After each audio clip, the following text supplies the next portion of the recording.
King Review Print Speaking to the Blind, celebrating 40 years of audio newspaper production.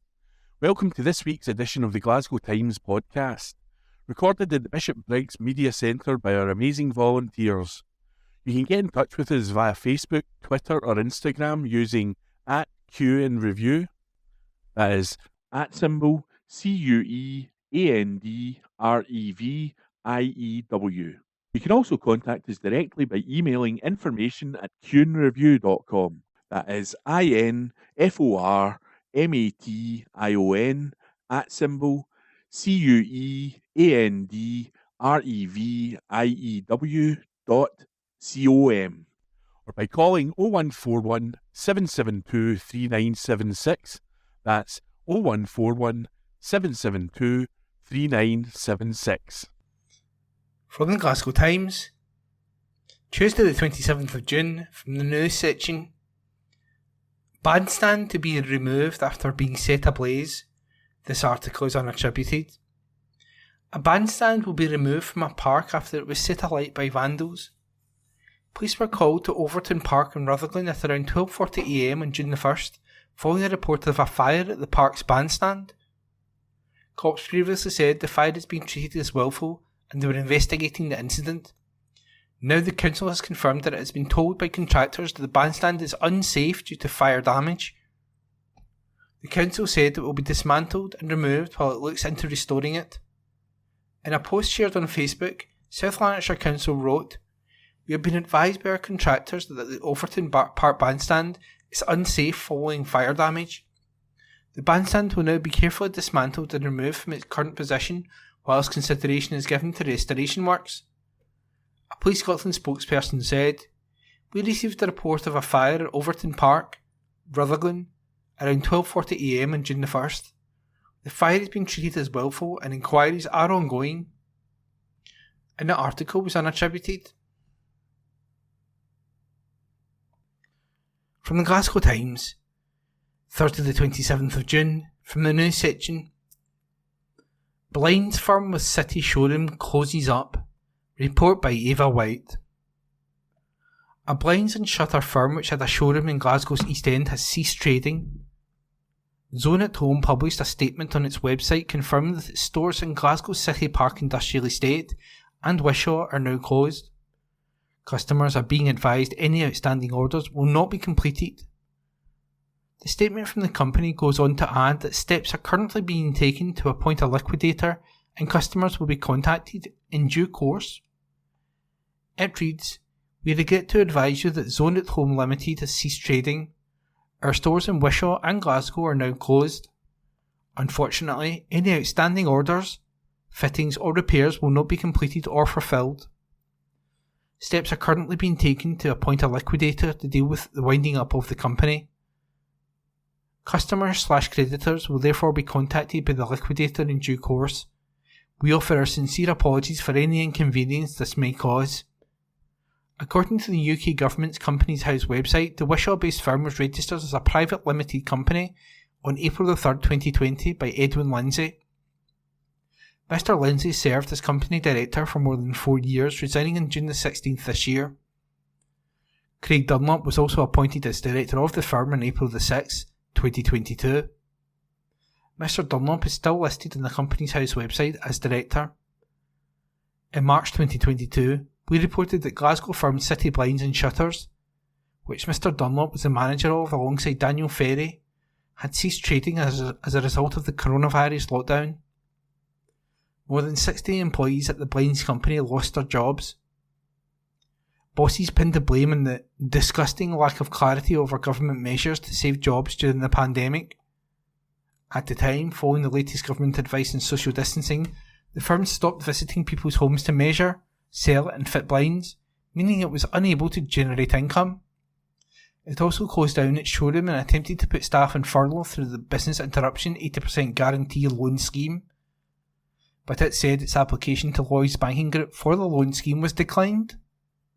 According to Companies House, Mr. Dunlop was also appointed as the Managing Director of Glasgow-based company City Blindmakers Limited on December the 20th, 2018. Mr. Ferry was appointed as Sales Director of this firm on December the 20th, 2018. has since been dissolved. The Glasgow Times has made several attempts to contact Zone at Home for comment, and that report was by Ava White. From the Glasgow Times, Thursday the 27th of June, from the news section, cars seized in police operation. This article is unattributed. A number of motors have been seized after cops swooped on a property in Glasgow.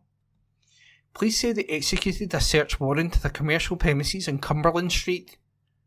Officers conducted the warrant yesterday. Following that, a number of vehicles were recovered by officers. A 54-year-old man will be reported to the Procurator Fiscal in connection. A spokesperson for Police Scotland said, on the morning of Wednesday, June 26th, officers executed a warrant at a commercial premises in Cumberland Street, Glasgow. A number of vehicles were recovered, and a 54-year-old man will be the subject of a report to the Procurator Fiscal in connection. That article was unattributed, and it was read by me, Ian McKenna. From the Glasgow Times, Thursday the 27th of June, from the news section. Residents evacuated during horror fire. Report by Ben Waddle and Rebecca Newlands. Multiple residents were forced to evacuate their homes after a blaze broke out at a block of flats in Uddingston. Emergency crews raced to reports of a tenement building fire on Dean Bray Street in the South Lanarkshire town. Emergency teams were alerted to the incident shortly after 9 a.m. yesterday. The Scottish Fire and Rescue Service said it was called to reports of a dwelling fire which is affecting the second floor of a two-storey tenement building. In total, 6 fire trucks, 2 ambulances, a paramedic response unit, 2 special operations teams and police crews rushed to the scene. During the height of the blaze, the Scottish Fire and Rescue Service revealed 22 people had been evacuated from the building. Police Scotland later confirmed residents who stay in the blocks 1 and 3 could return to their homes. However, work remains ongoing within Block 5. Following the fire, 4 people were taken to hospital for treatment, the Scottish Ambulance Service said. Pictures shared with the Glasgow Times show clouds of dark smoke pouring out of the property as the fire raged on. Officers are encouraging any impacted residents to contact their housing association. Meanwhile, they have said Deanbury Street remains closed and drivers have been asked to avoid the area. Scottish Fire and Rescue Service has confirmed it has since left the scene.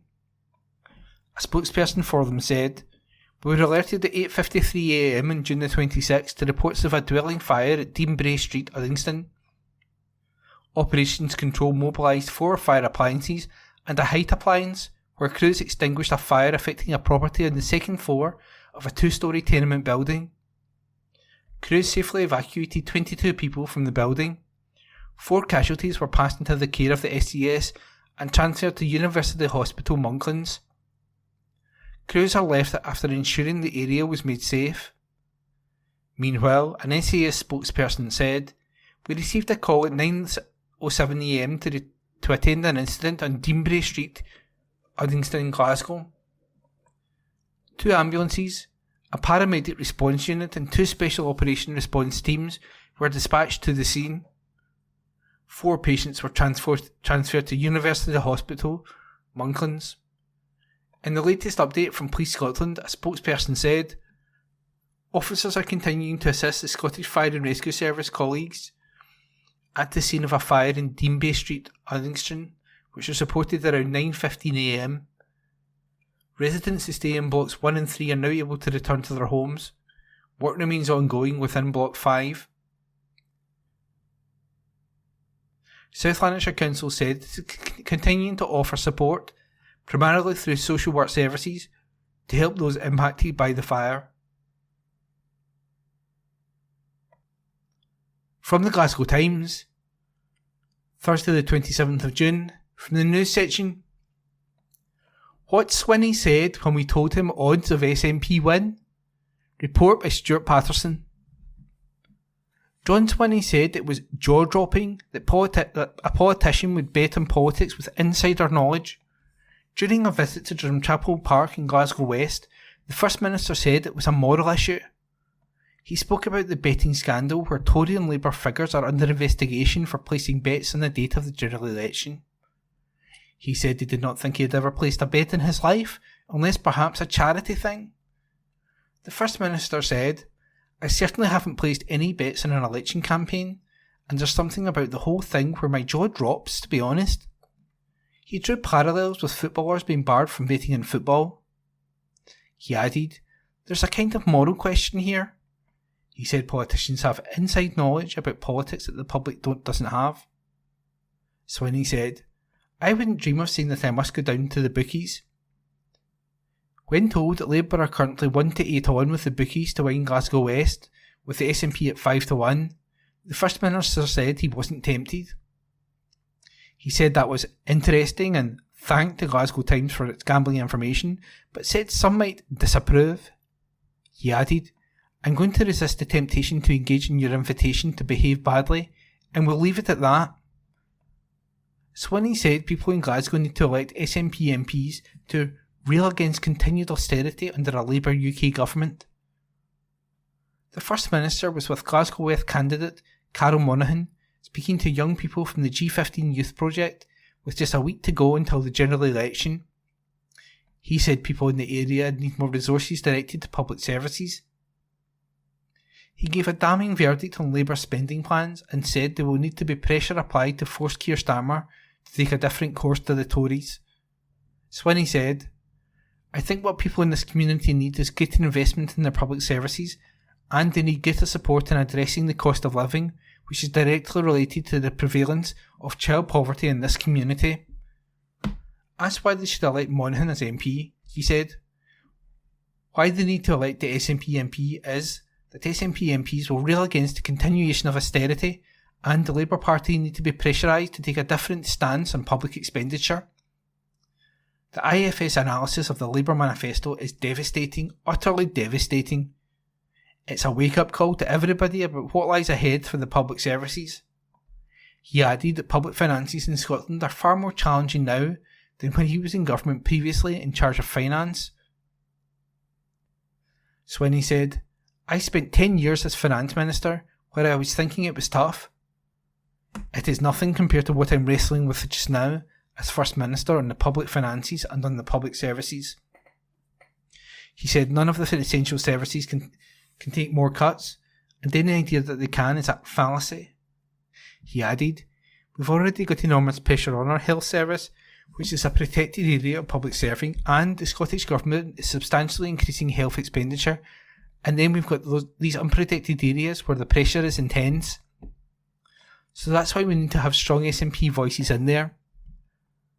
The SNP leader said he was looking to win a majority of seats in Scotland. Swinney said, "I'm keen to win this election, and I'm going to win this election. With a majority of seats, that's what I'm after." And that report was by Stuart Patterson. Evening Times, June 27. Opinion. Addressing child poverty requires real action from the government, says Soraya Siddiq. In May, I wrote to First Minister John Swinney, emphasising the devastating impact of homelessness and temporary accommodation on children's welfare, well-being and life prospects. Addressing child poverty cannot be just a stated priority. It requires real action to provide adequate shelter, education, nutrition, water and health services, as highlighted by UNICEF. A recent report stated that Govan Hill, the area I represent as a councillor, has the highest child poverty rate in Britain, with more than 88% of kids aged up to 15 facing deprivation. There is a severe shortage of larger family homes, forcing many children and families to live in overcrowded conditions. This is an issue that I hear about regularly, and the resulting impact on the health and well-being of families in the area. Despite clear evidence from research, about the severe impact of unsuitable housing on children's mental health. The Scottish Government has cut affordable housing expenditure by £300 million in real terms over the past 2 years, with a staggering 26% cut in the last year alone.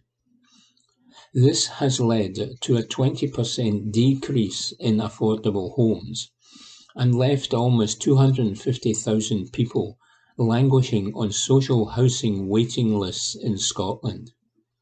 In Glasgow alone, 980 children are living in inadequate temporary accommodations, like bed and breakfasts, according to Shelter. The First Minister did not bother to reply to me directly.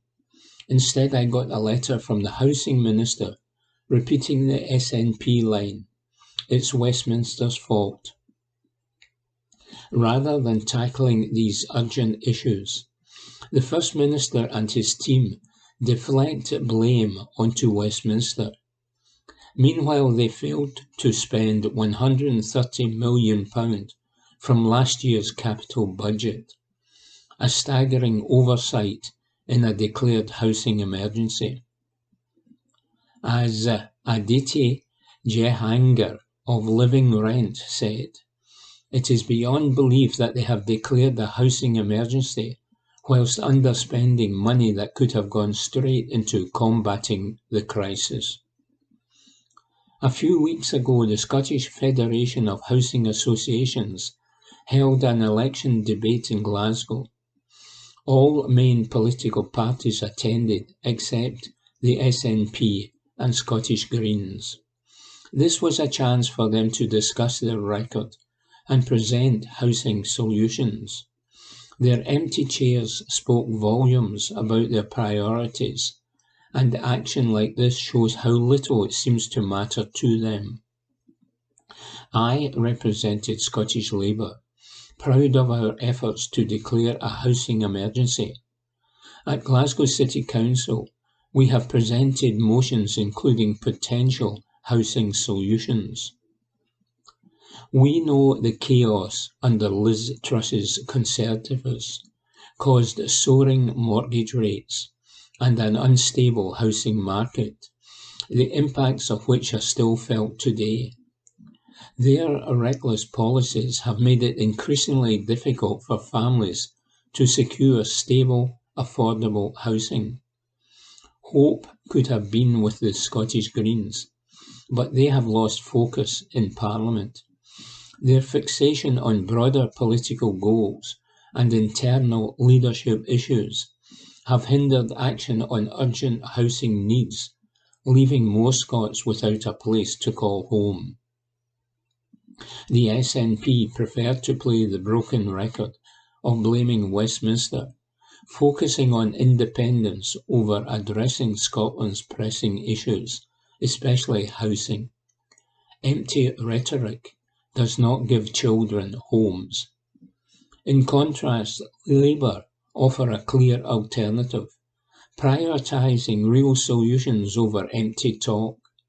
The Scottish Government must take responsibility for its devolved functions and budget rather than blaming Westminster, says Soraya Siddiq.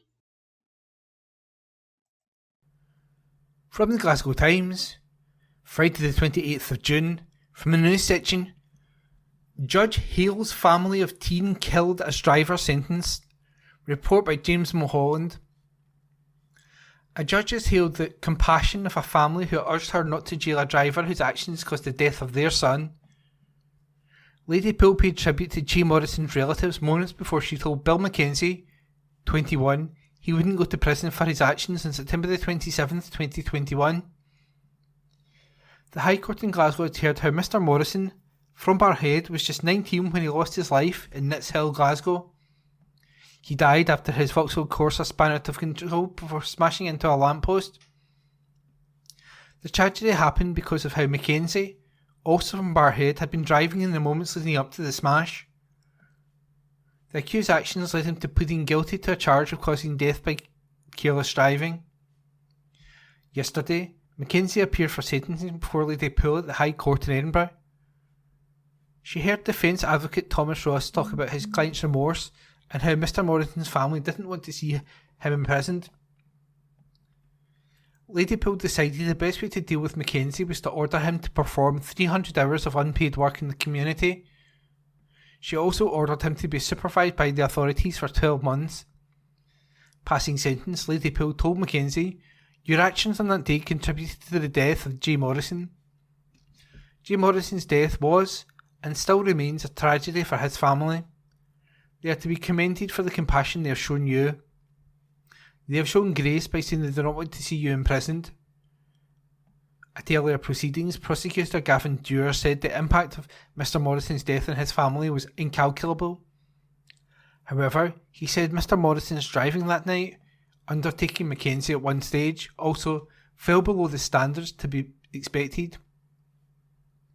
Mr. Dewar said, "Although they continue to grieve, Mr. Morrison's family are also realistic about and acknowledge the significant part that his actions played in bringing about this tragedy. They are keen that no further pain is caused to anyone else involved as a result of the death. While sentencing is always discretionary for the judge, the Crown, perhaps unusually, respectfully invites your ladyship to have regard for the views of the next of kin when considering the appropriate disposal in this most upsetting case. Mr. Morrison's family wish it to be said that they do not wish to see Mr. Mackenzie in prison for his role in what happened.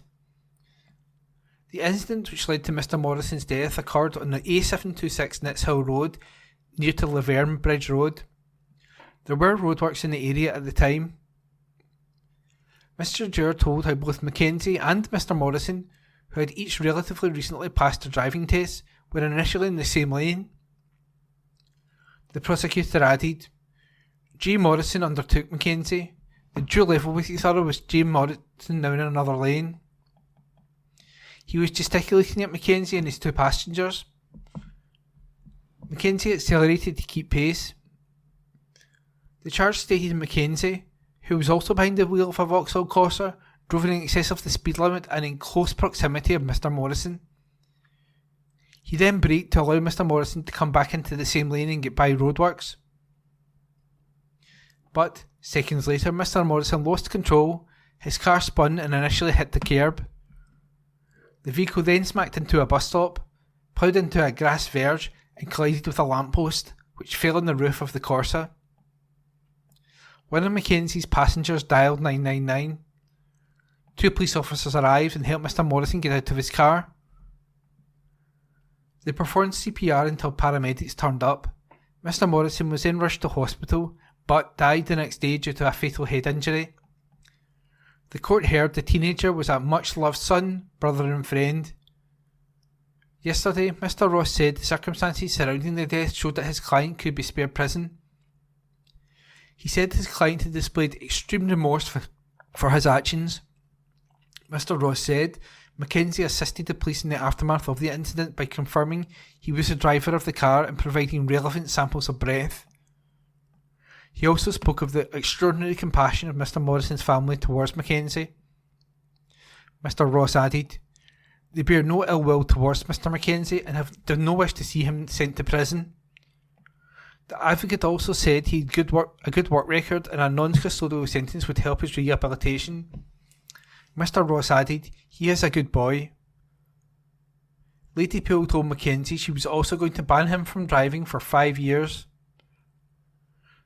An article was written by James Mulholland. From the Glasgow Times, Friday the 28th of June, from the news section.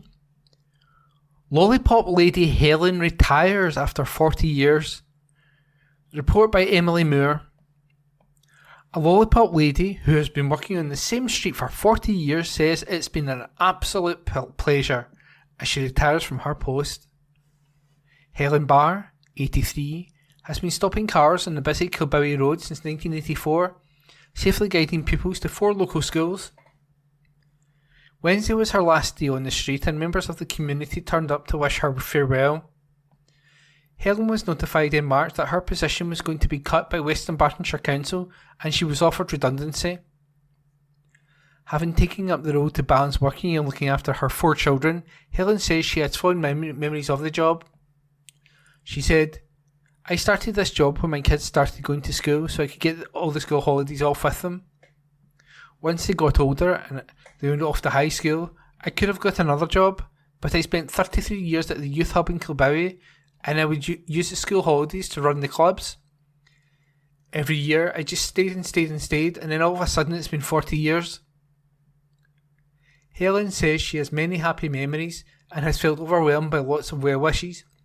She added, "I'm actually crossing children whose parents I've been helping across the road. I've really enjoyed it because it's lovely seeing all these children going to primary, then high school, growing up, getting married and having children. Having worked in the hub, I still have parents coming up to me, even if I hadn't seen them for years, and saying they remember having great fun there. My house is full of flowers and presents. Honestly, it's chock-a-block. I'm just so humbled and thankful to hear all the lovely comments. I'm always delighted at this time of year. I say, yay, 7 weeks off, but this year I'm really sad because I won't be going back." Helen serves Kilbowie Primary, St Eunan's Primary, Clydebank High School, St Peter the Apostle High School, and 2 nearby nurseries. Despite her joy at the community's support, Helen says she is sad to leave through redundancy and is concerned about pupils losing support at the junction. She said, "It's not my choice and I'm absolutely gutted. I'm more worried about children with me not being there at that crossing because it's a very bad junction. If you've ever driven up and down Kilbowie Road and came out from East and West Thompson Street, sometimes it's a nightmare." Staff and children at St Eunan's Primary School came together to surprise her last week with a final goodbye. Helen says she will miss seeing the children's faces and she wants to thank them all for being so lovely. She said, "The primary had me into school last week and they had the pupils in an assembly. I didn't know what I was going in for. When I walked in, they were all sitting waiting for me to come in. One wee girl said, 'Helen, I was crying.' Honestly, it was heart-wrenching. It was so lovely. It's been a pleasure, an absolute pleasure." A West Dunbartonshire Council spokesperson said, "We wish Helen a happy retirement and thank her for her service over the last 40 years. The safety of our school pupils remains our priority, and we will continue to provide crossing patrollers at 31 locations across the authority, including in specific areas of high traffic." This brings the Council in line with national best practice guidance, which advises that having crossing patrollers and pedestrian crossings at the same location, as has been the case in Kilbowie and West Thompson Street, can be confusing for motorists. And that report was by Emily Moore, and it was read by me, Ian McKenna. Evening Times, June 28.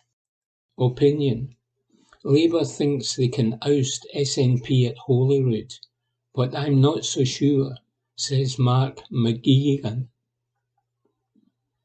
The 2026 Scottish Parliament elections began to peek over the political horizon last week as the parties launched their Scottish manifestos. Each was peppered with policies for devolved areas. Anas Sarwar even explicitly pointed to 2026 as the moment his party is working towards, starting with this election. The SNP went hard on the NHS, devolved. Scottish Labour attacks the state of the Scottish education system, devolved.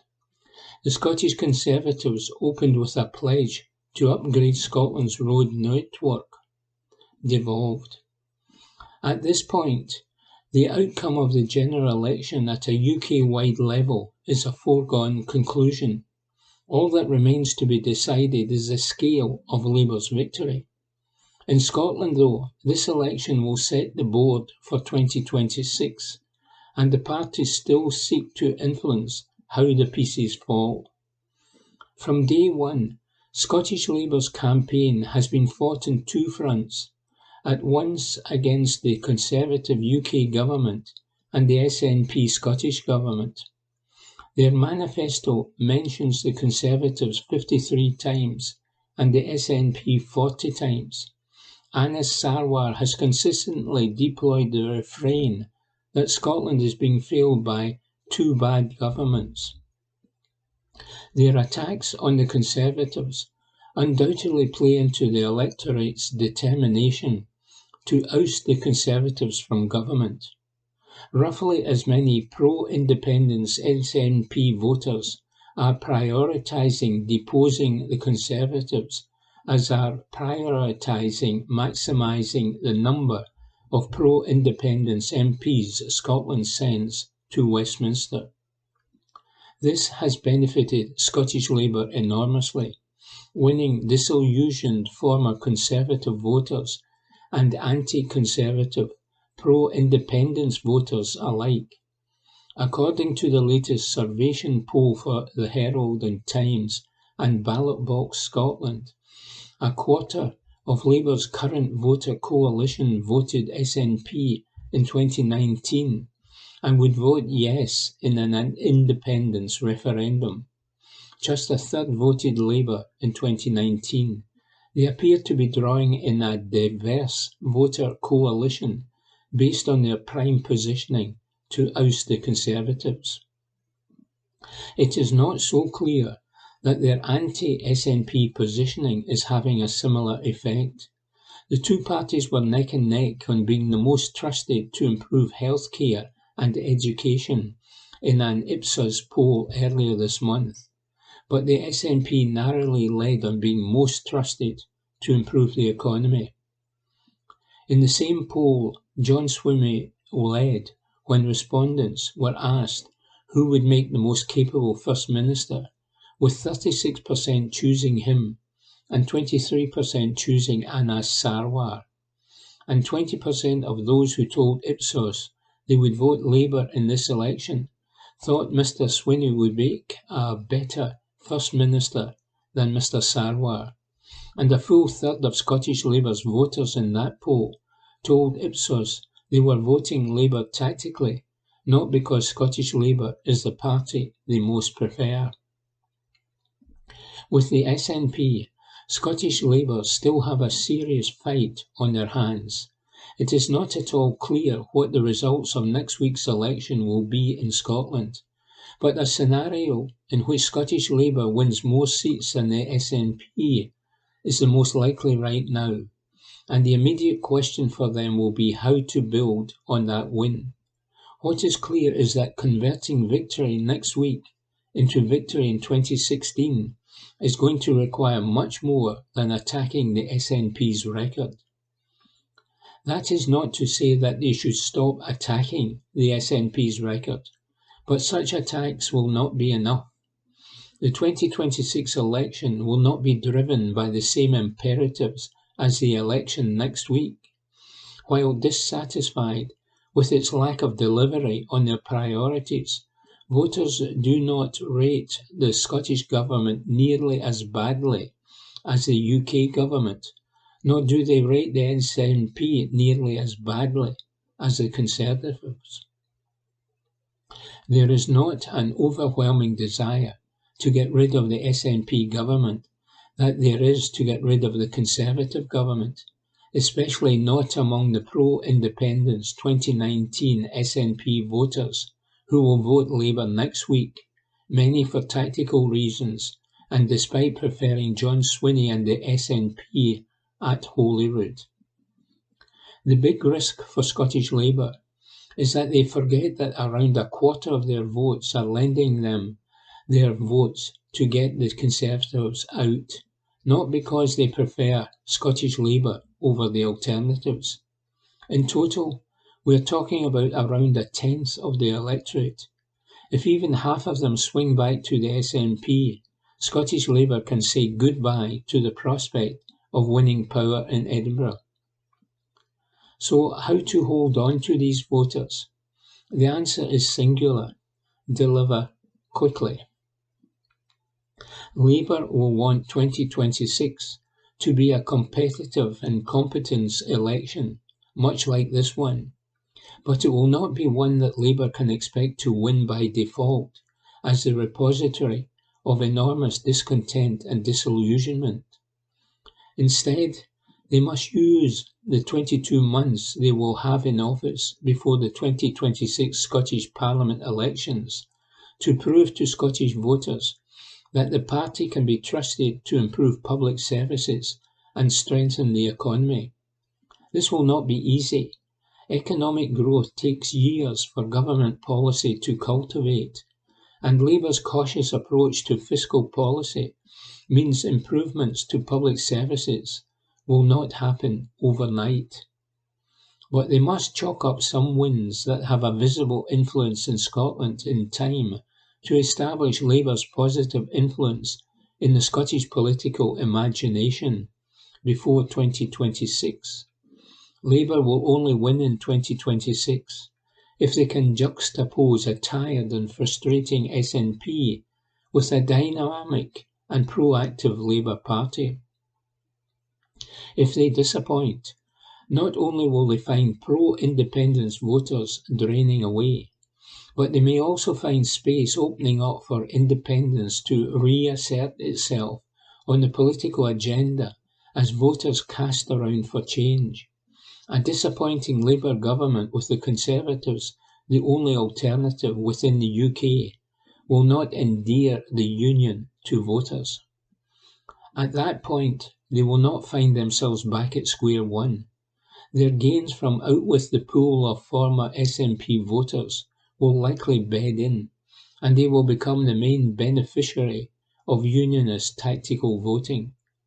But having taken a step backwards from the 2 steps forwards they will take next week. Labour will win this election because they have built what the pollster James Kanagasuriam has called a monumental sandcastle, a potentially huge majority built on thin foundations, ready to be washed away by the political tide. To win in 2026, Labour must get to work rapidly building an electoral edifice less spectacular, but on much more solid and deep-rooted foundations. A positive record in government, says Mark McGeehan. This is from the Glasgow Times on Monday the 1st of July from the news section. 999 services called to a deliberate fire at Clydebank School. This article is written by Rebecca Newlands. 999 services were called to a deliberate fire at a primary school playground. Emergency crews were called to the blaze at Kilbowie Primary School in Clydebank on Friday evening. Glasgow Live reports that a large fire tore through a blue hut in the middle of the school's playground. They added that black smoke was seen pouring out of the space, which is believed to be used by pupils during break times. Officers are carrying out inquiries and they have determined that the fire was set deliberately. An investigation is continuing into what happened. A spokesperson said, "We received a report of a fire at a premises on West Thompson Street, Clydebank, around 6:55 p.m. on Friday, June the 28th, 2024. The fire is being treated as willful and inquiries are ongoing." That article was written by Rebecca Newlands. This is from the Glasgow Times on Monday the 1st of July from the news section. Fly tipping penalty notices in Glasgow, not enough at £500. This article is written by Sarah Hilly. Nearly 500 fines have been handed out to people dumping waste wrongly and fly tipping in Glasgow over the last year. And 4 civil cases making those responsible potentially pay larger sums of money are currently in progress in the city, a meeting heard. Councillor Rory Kelly wants to see heavier fines for those responsible. He believes civil penalties are the way forward, as penalty notices are not enough at £500 per ticket. The convener for Neighbourhood Services and Assets, made the comments as he was responding to a question from Labour councillor Patricia Ferguson at a council meeting yesterday. SNP councillor Kelly said, "In the year up to May the 1st, almost 500 penalties were issued for domestic and commercial waste and fly tipping offences in the city."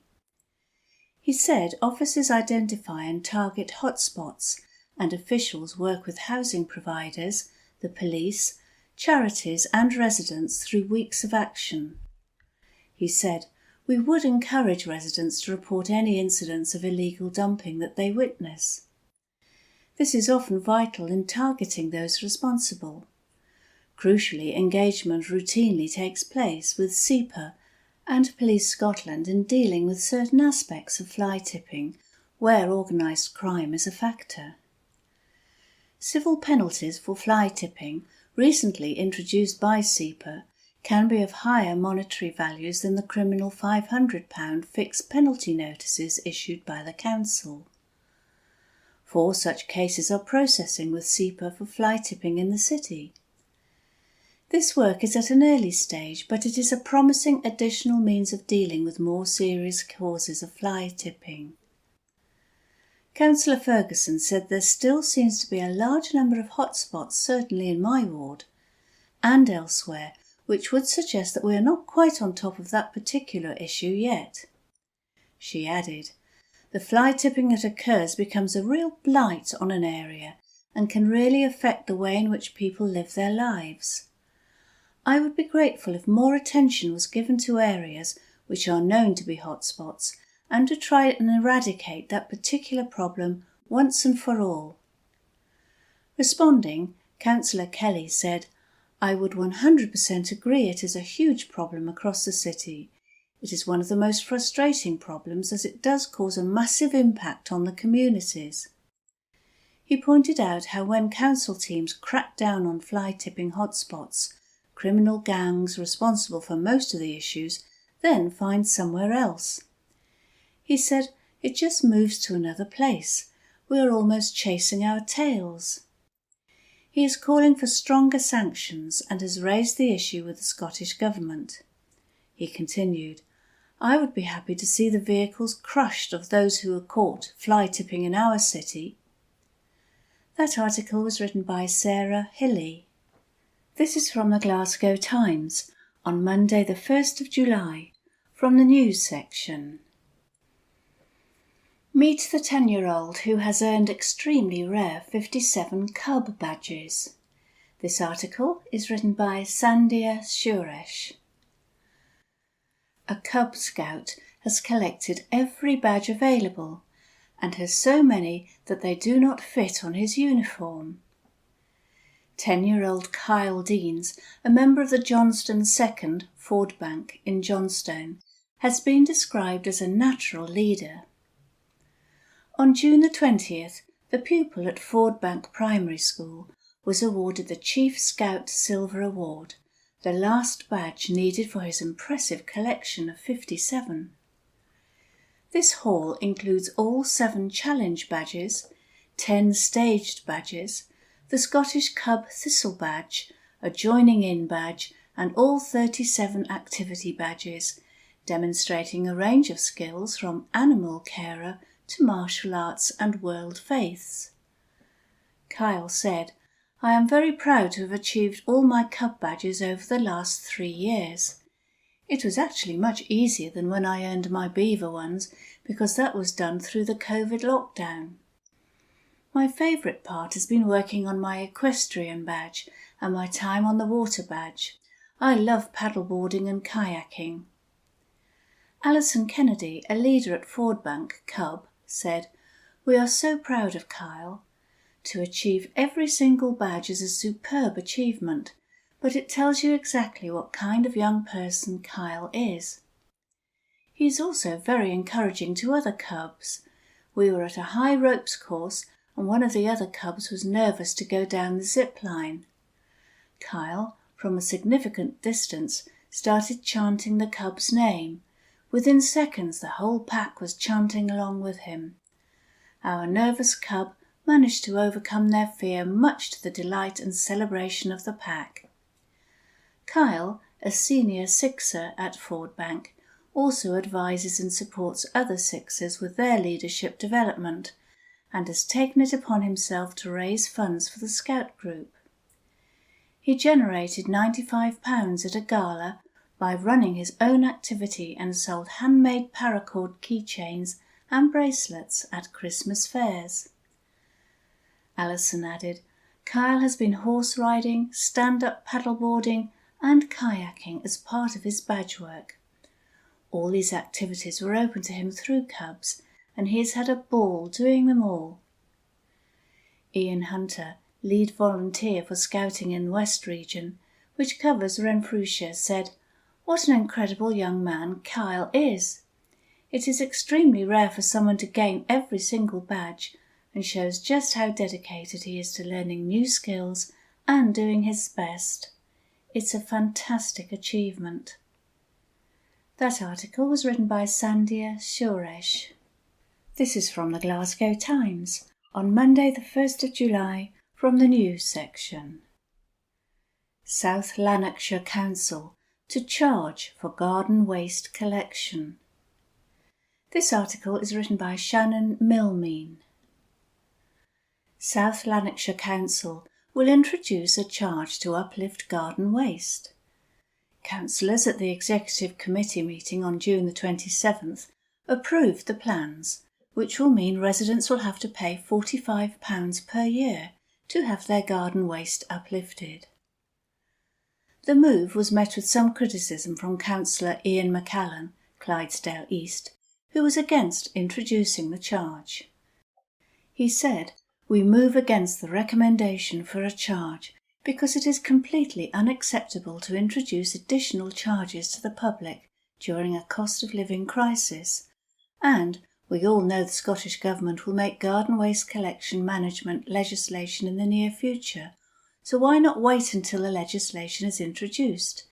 This will save the significant costs and allow time for the Council to tailor an approach which meets legislative requirements. The Council introduced the Burgundy bin to collect food waste to comply with the Waste Scotland Regulations 2012.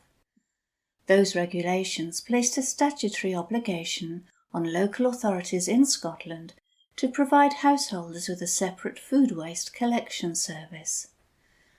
There was no statutory requirement to provide residents with a garden waste collection service. The Council allowed residents who had been provided with a Burgundy bin to deposit unbagged compostable garden waste free of charge. But as councils across Scotland looked for ways to reduce budgetary pressures, charges for garden waste collections had become increasingly common.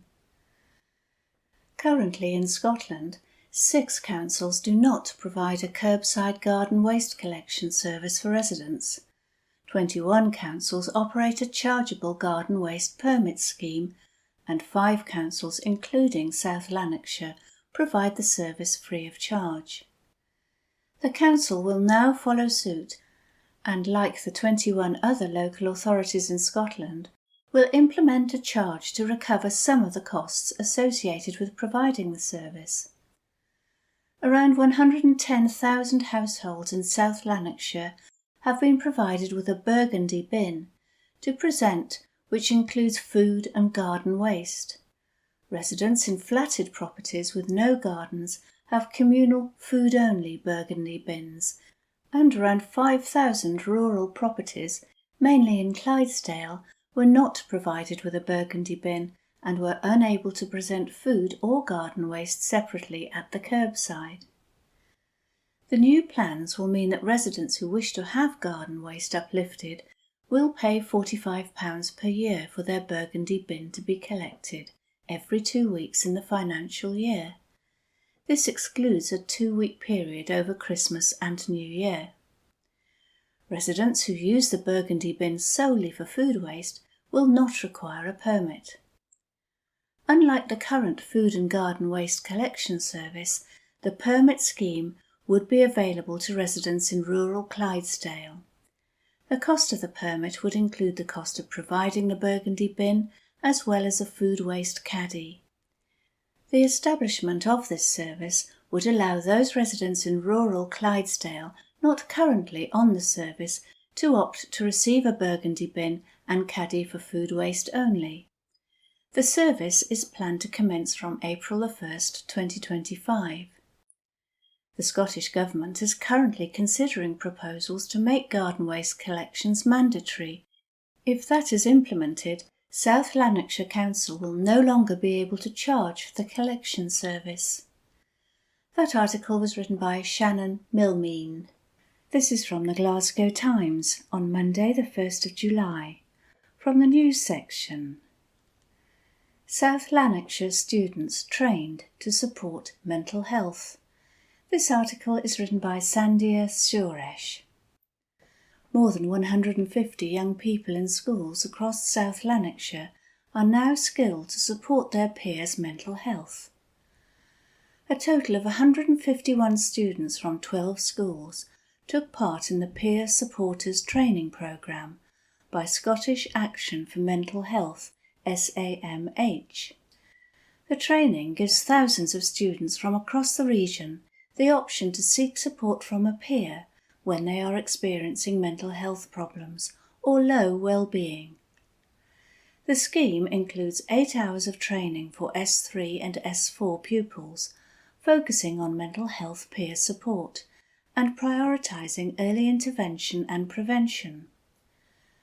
Participating students also plan sessions where peer supporters develop ideas for regular well-being drop-in sessions, with activities featured so far including podcasting on mental health, practicing self-care, and arts and crafts sessions such as crafting stress balls. The training had an overwhelmingly positive response, with 95% of trainees self-rating their understanding of mental health as high after training, a rise from the 52% pre-training.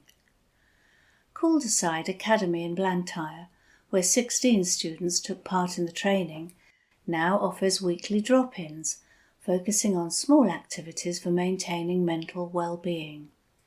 SAMH offers continued support for the students after the initial training. Erica Barclay, a peer supporter, said, "I really enjoyed the training. I feel like we've become a very welcoming and caring group for young people to come to. The training has changed my view of mental health and how it can affect people in many different ways. We have even learned how to support each other with our own mental health. I now look forward to helping other pupils at my school as a relatable peer supporter." Miss MacDonald, a teacher at Calderside Academy, said, "The SAMH training has had such a positive impact at Calderside Academy. Pupils have much more of an opportunity to discuss how they are feeling and what they are going through to a very relatable group of pupils. Our peer supporters are a confident and friendly bunch and are now well equipped to help many of our pupils at Calderside who might need support." Catherine Knox, team leader at SAMH, said, "The mental health of children today is the mental health of adults tomorrow, and ultimately, the most powerful part of the Peer Supporters Training Programme is that it is pupil-led. It's all about the young people coming together to connect, drive the positive change they want to see, and make safe spaces within their schools. It is also a privilege to be working alongside teachers who, despite the pressures associated with their everyday roles, are passionate about making positive changes to the mental health of young people, and dedicate so much time to ensure that our Peer Supporters Programme is embedded within their setting." That article was written by Sandhya Suresh. From the Glasgow Times, Tuesday the 2nd of July, from the news section. Club heartbroken after vandal attack. Report by Rebecca Newlands. An established Glasgow club has been left heartbroken after being targeted in a shocking incident. The team at Geely Peace Club were devastated to discover their nursery garden had been vandalised over the weekend. Video footage shows equipment ripped up, flipped over and benches broken. The Castlemilk charity is a former Glasgow Times community champion and was set up 47 years ago to support people living in poverty. This incident comes just weeks after the nursery was newly renovated thanks to the hard work of tireless volunteers. Garden furniture, now destroyed, had been bought with money from donations. A spokesperson said, "Our children and staff are heartbroken to witness the vandalism in our nursery garden, which has taken place over the weekend. Only 1 month ago, our garden was renovated by 20 volunteers from Santander and our Geely staff, who worked so hard putting in their time and effort to making our garden a colourful and exciting environment for our children. Donations were used to purchase new garden furniture and resources which have been left damaged and broken. We are so disappointed, police have been informed." Police Scotland told the Glasgow Times they did not have a record of the incident. The shocking display left locals appalled, with one person saying, "This is disgusting." Another said, "Horrible behaviour." A third added, "Desperately sad." Founded in 1975, the Geely Peace Club is dedicated to helping provide opportunities for both children and adults, keeping the community at the heart of its work. All children are welcome, no matter their circumstances. The Geely Early Years Centre and the Geely Playzone Centre have provided spaces for youngsters to have fun while their parents can relax in the cafe. And that report was by Rebecca Newlands. Committee backs police complaints bill. Holyrood's Justice Committee has backed a bill aiming to reform the police complaints process, but has questioned the extent of its impact. The Police, Ethics, Conduct and Scrutiny Scotland Bill will expand the powers of the Police Investigations and Review Commission, PIRC, as well as place a duty of candour on officers and on Police Scotland as a whole. But the report from the Criminal Justice Committee at the Scottish Parliament questioned the potential impact of the changes in practice. The evidence we received clearly indicates that the bill, as introduced, will have little impact on the length of time taken to consider and conclude police complaints, the report said. This is a key issue for all those who are involved in the police complaint system, which remains largely unresolved. Questions also remain about the robustness of the oversight mechanisms in place within policing and whether the culture within policing has changed. We heard evidence of unacceptable behaviours and practices within Police Scotland which had devastating impacts on those involved. It is unclear how those behaviours and practices were not identified and addressed by the SPA in its oversight role. This does not provide us with the necessary reassurance that those who make complaints or who are the subject of complaints will not have the same experience today. While Committee Convener Audra Nicholl said, "Our committee is backing the general principles of this bill, as we believe the police complaint system must improve, both for those making a complaint and those who are the subject of a complaint." Justice Secretary Angela Constance said, "I welcome the Criminal Justice Committee's backing for the general principles of the bill, which will improve the police complaints and misconduct systems and strengthen public confidence in standards of police conduct." The author of that article was unattributed, and it was read by me, Ian McKenna. From the Glasgow Times, Tuesday the 2nd of July, from the news section, Dad chose to sleep on street instead of hostel. Report by Kirsty Fairig. A dad slept in the streets over homeless hostels in Glasgow after his beloved big brother died in one. Daniel Thompson was devastated after losing Gary Thompson, who died in the Tartan Lodge last year to a drug overdose. The 37-year-old, who lives in Shawlands, claimed he wasn't aware of his brother ever using hard drugs before staying at the establishment, but believes the poor conditions of the hostel left him self-medicating. He remembers Gary telling him how strangers often tried to rob him and break into his room, with staff not intervening.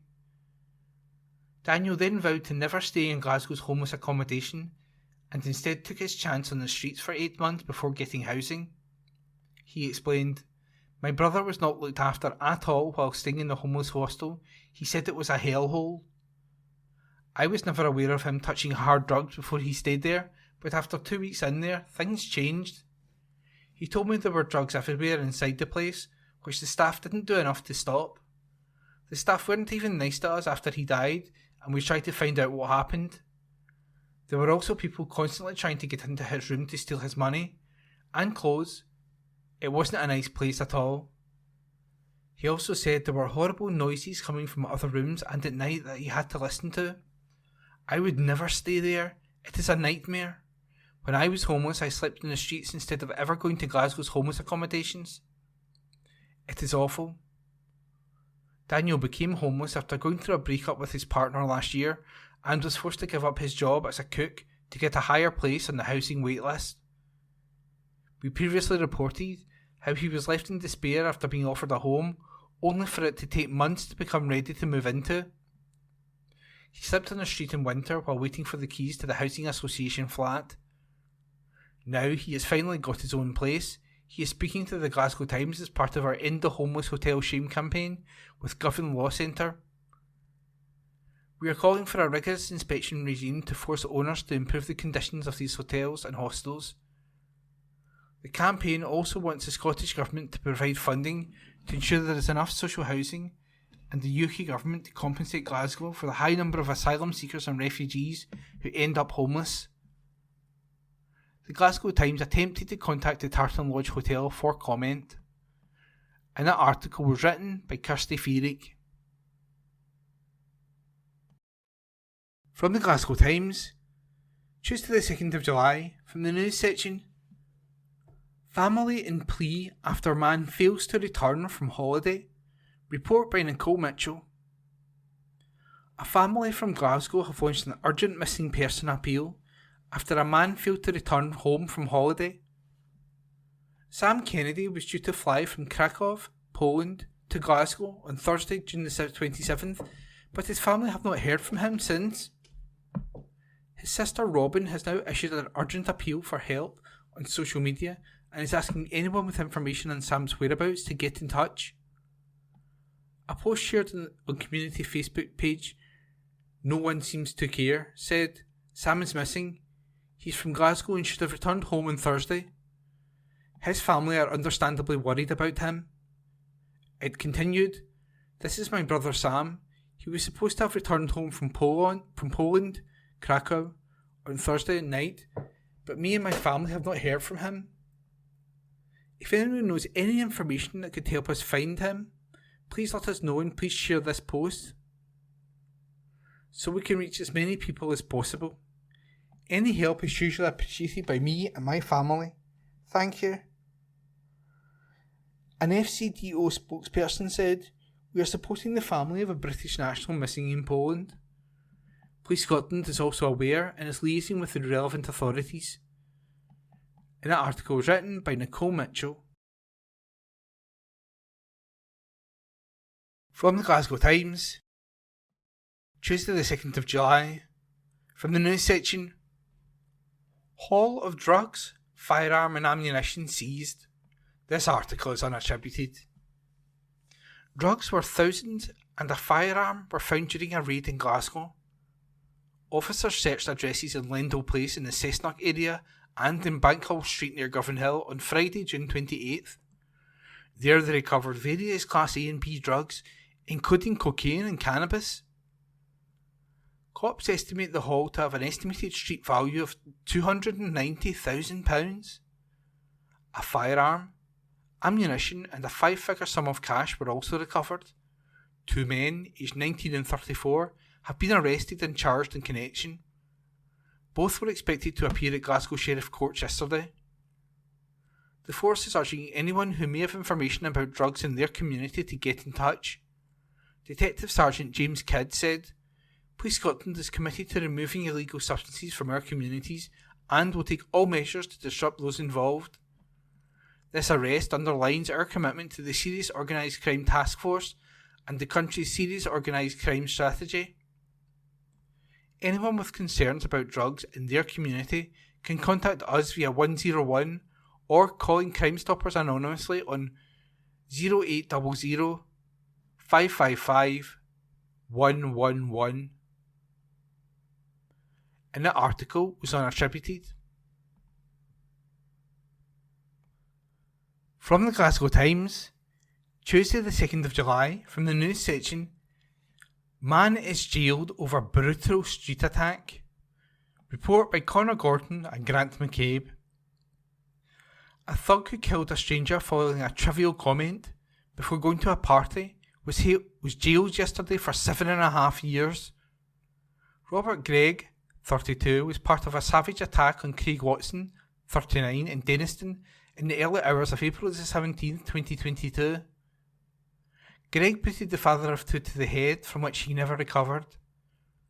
The killer's 21-year-old nephew, Kieran Crawford, along with Jamie Fullerton, 21, Lachlan Duffy, 19, and a now 17-year-old boy, who cannot be named due to his age, had earlier been involved in setting upon defenceless Mr. Watson. The five had been due to stand trial at the High Court in Glasgow, all accused of murder, but Gregg instead pleaded guilty to the reduced charge of culpable homicide, while others admitted to assaulting Mr. Watson to severe injury in May. A judge heard how the victim suffered more than 30 injuries. Lord Arthurson also jailed Crawford and Fullerton for 2 years, while Duffy and the younger boy received 18-month sentences. The judge told all five, "This was a feral, concerted attack on a man unknown to you. You have expressed remorse now, but not one of you contacted emergency services. You attacked this man while he was on the ground, and Mr. Gregg accepts criminal responsibility for kicking him on the head." The court were told how the thugs had all been together in the hours before. Mr. Watson, meantime, had been at a friend's home in the same street. Prosecutor Alex Prentice, KC, said none of the five were known to the victim. Mr. Watson was outside around midnight while the others stood at the gate of Crawford's house. A 16-year-old girl was with the five attackers. Mr. Watson ended up speaking with her and Gregg. He was then heard to make a remark seemingly about the girl. Mr. Prentice said, "There was a brief argument between Mr. Watson and Gregg about this comment, which was resolved fairly quickly." The girl went on to tell Fullerton, Duffy and the now 17-year-old about the comment. The trio soon got into a row with Mr. Watson about it before Crawford also came out. Gregg, who was also still there, appeared initially to try and calm matters before being heard to state, "I have had enough. Just fight." Mr. Prentice said, the five then charged towards Mr. Watson, who tried to run away. They surrounded Mr. Watson and began assaulting him, punching and kicking him about the head and body as the group moved further up the street. The victim fell and initially got back up, but the mob went at him again. Mr. Prentice said, Mr. Watson was overwhelmed by them and did not fight back. He fell to the ground again as blows continued to be delivered to his head and body. The 16-year-old desperately tried to haul some of the thugs away. Mr. Watson was still attempting to get back on his feet, but Mr. Prentice then explained, Gregg delivers a forceful kick to Mr. Watson's head. He slumped over and stopped moving. The five then left the scene with the girl.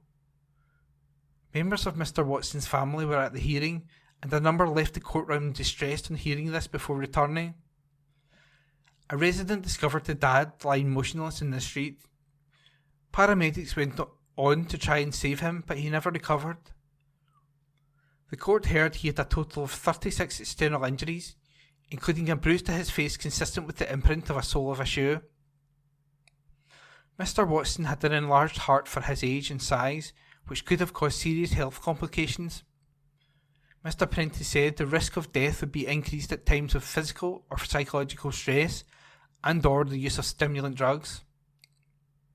He later added, while the Crown accepts the kick by Gregg was not murderous, it was ultimately the blow to which led the fatal disturbance to Mr. Watson's heart rhythm.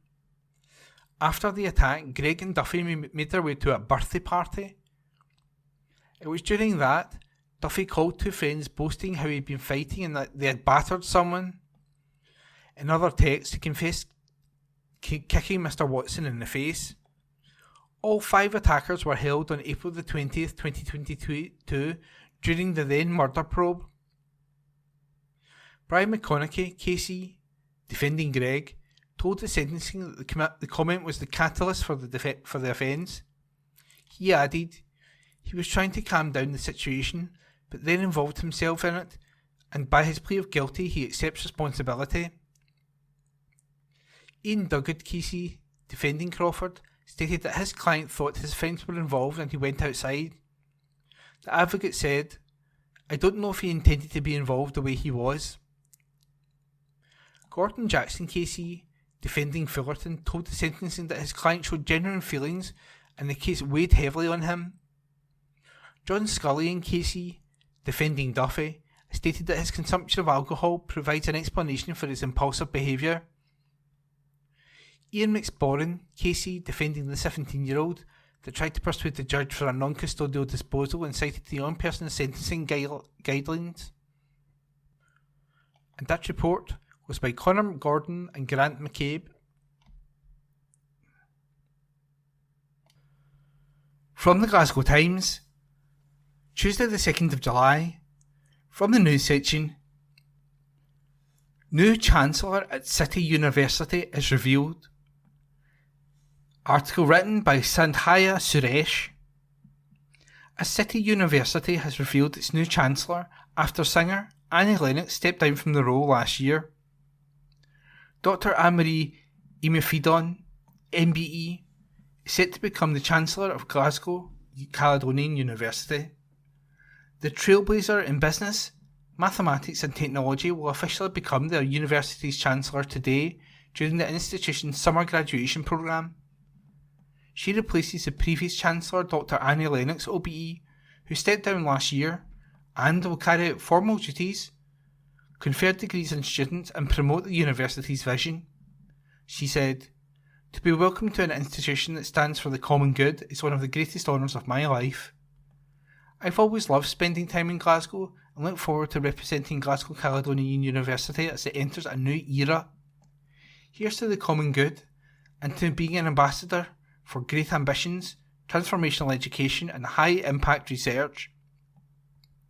By age 10, Dr. Imafidon had already passed 2 GCSEs, Maths and Computing, and earned a master's degree from Oxford at age 20. Recognised as Young IT Professional of the Year 2013, she subsequently received an MBE in 2017 for services to women in science, technology, engineering and mathematics, or STEM. The co-founder of STEMettes, a social enterprise that encourages girls and young women to pursue careers in STEM, has inspired more than 60,000 youths across the UK/Europe into STEM roles. The graduation ceremonies will take place this week. During this period, 4 honorary degrees will be given out. The recipients are Kirsty Wark, Anne-Marie O'Donnell OBE, Zara Mohammed and Abby Dari. And the article was written by Sandhya Suresh. From Glasgow Times, Wednesday, 3rd of July, Lifestyle section, Inside the Glasgow Camp Feeding Kids Over the Summer Holidays, an exclusive by Esther Tarnay. A Glasgow charity launched a fundraiser to keep its holiday hunger camp going after funding was withdrawn. The Partick Thistle Charitable Trust has been running this programme for 5 years with the aim to feed school kids and provide free childcare to struggling families.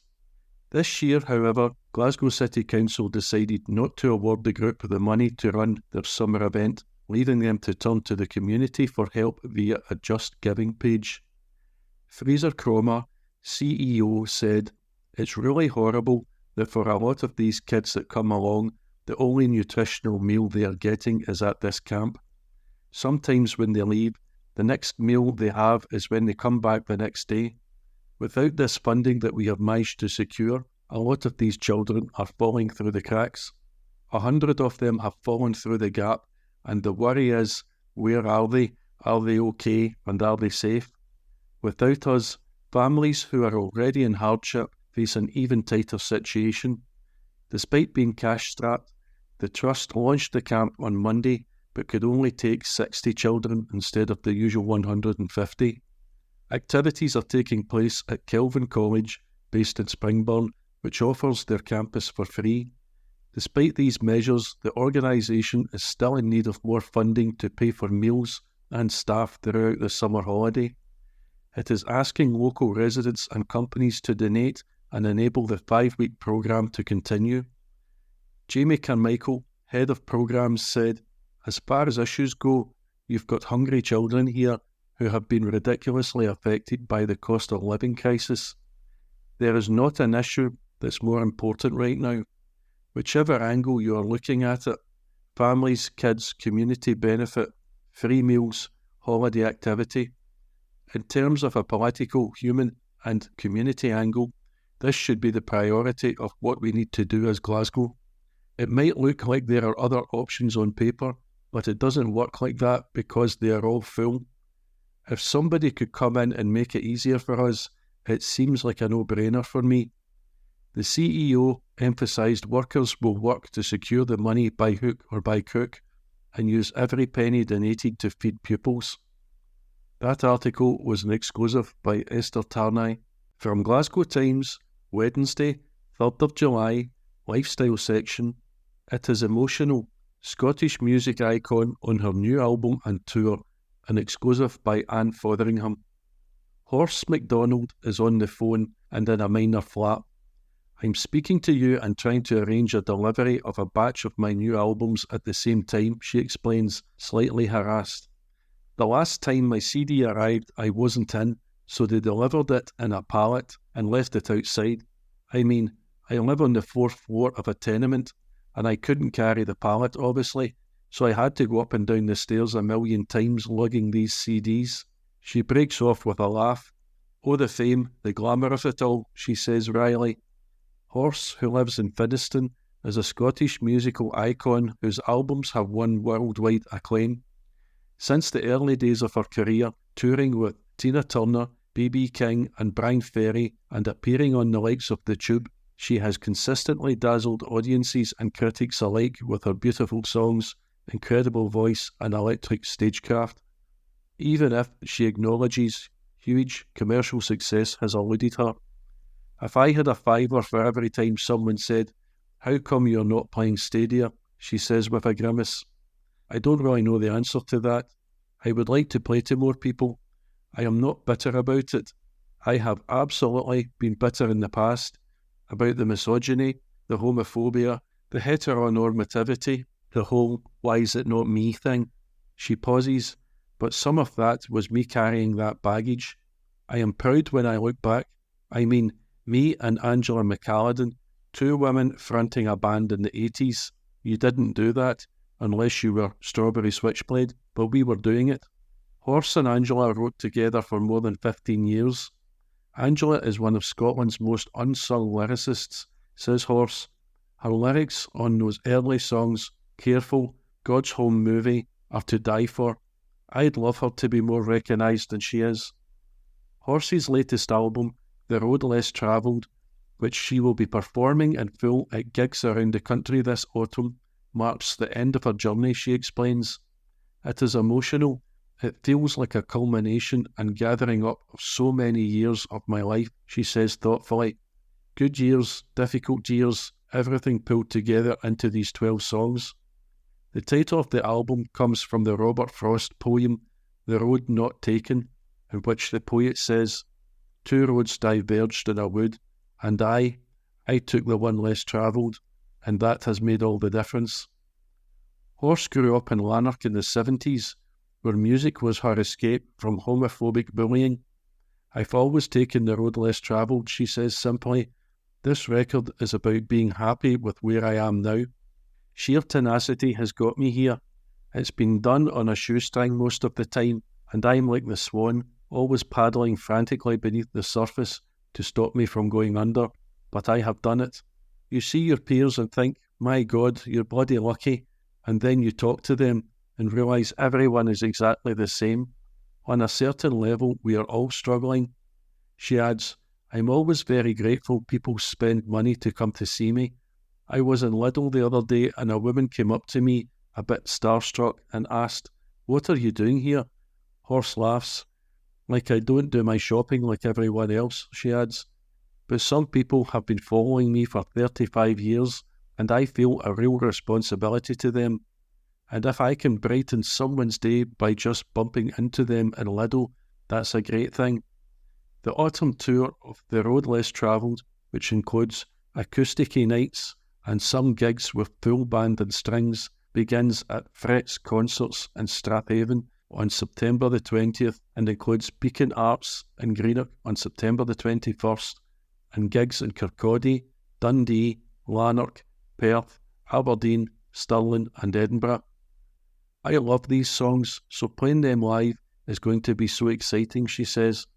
I feel like there is a pressure there. I don't want to lose this album. In other words, for not much to happen with it. These songs are my babies, and I want them to be heard. It feels very personal. With all this talk of journeys ending and times past, fans may be fearful horses leaning towards, surely not, retirement. Not a chance, she says firmly. I've still got tons of songs, lots to do. Let's see where this road goes. Let's see what the next journey is. Check out Horsey's website for full tour dates and details.